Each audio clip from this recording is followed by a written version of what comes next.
Assalamualaikum warahmatullahi wabarakatuh. Bismillahirrahmanirrahim. Alhamdulillahilladzi farada alaina siyama syahri Ramadan. Syahrun unzila fihi al-Qur'anu hudal linnasi wa bayyinatin minal huda wal furqan. Allahumma salli wa sallim wa barik ala sayyidina Muhammadin khairil anam wa ala alihi wa ashabihi ya nabi'il ulumi wal hikam, amma ba'du. Para jamaah, bapak ibu kaum muslimin muslimat, jamaah sholat isya, sholat taraweh dan insyaallah sholat witir Musola An-Nafi Serenia Hill, Tangerang Selatan, yarhamukumullah.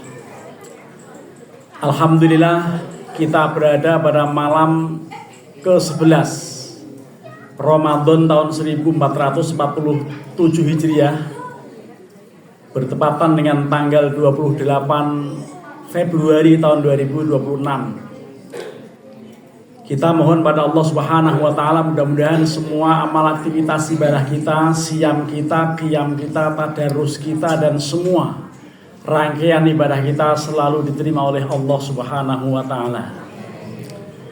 Tujuan mendasar disyariatkannya ibadah puasa tidak lain agar kita menjadi muttaqin. Allah berfirman, ya ayyuhalladzina amanu kutiba alaikumusyamu kama kutiba alal ladzina min qablikum la'allakum tattaqun. Wahai orang-orang yang beriman, diwajibkan kepada kalian berpuasa seperti puasa itu juga diwajibkan kepada umat sebelum kamu, agar kalian bisa bertakwa. Untuk menggapai muttaqin tampaknya tidak sederhana, karena nyatanya Rasulullah juga pernah bersabda, kam min shaimin laisa min siyamihi ilal ju'u wal 'atasu. Teramat banyak orang yang berpuasa di bulan Ramadan tetapi tampaknya dia hanya mendapatkan rasa lapar dan dahaga semata, tidak memperoleh pahala apa-apa. Karenanya kita mohon pada Allah, mudah-mudahan puasa kita betul-betul memperoleh nilai yang unggul. Untuk memperoleh nilai unggul dalam hal puasa ini, kita bukan hanya wajib meninggalkan al-mufattirat. Al-mufattirat itu hal-hal yang membatalkan puasa. Ada 4 macam. Kita berpuasa bukan sekedar meninggalkan makan, bukan hanya meninggalkan minum, bukan hanya meninggalkan jima, bukan hanya meninggalkan muntah secara sengaja. Karena 4 hal ini namanya al-mufattirat, hal-hal yang bisa membatalkan. Tetapi kita juga harus meninggalkan apa yang disebut sebagai al-muhbitat.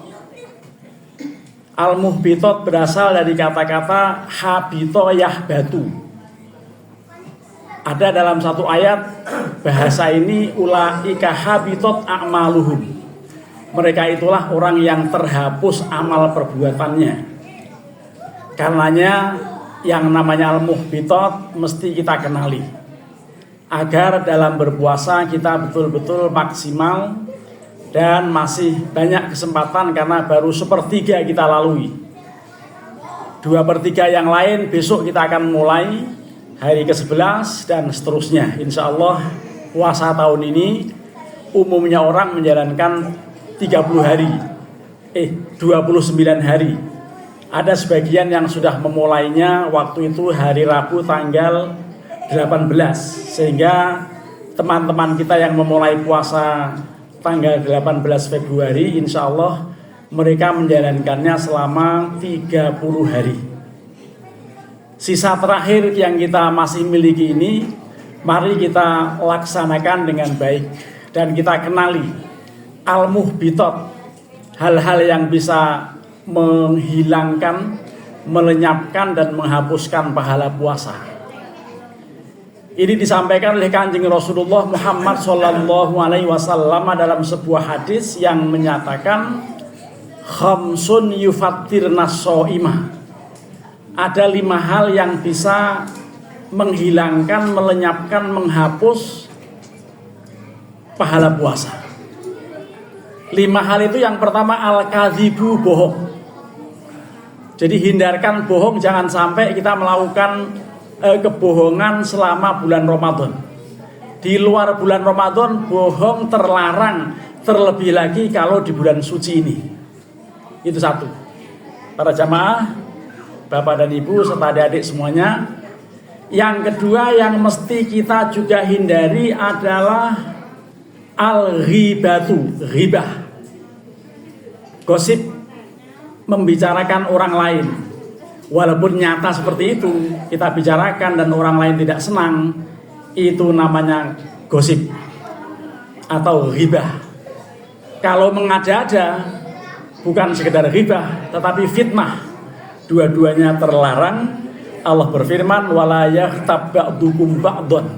Jangan saling ghibah kalian satu dengan yang lain.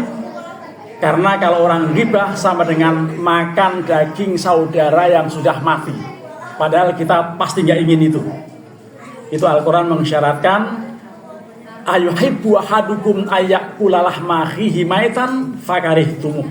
Apakah kalian suka makan daging saudara sendiri yang sudah meninggal? Kalian pasti tidak mau. Yang kedua, ghibah. Yang ketiga, an-namimah,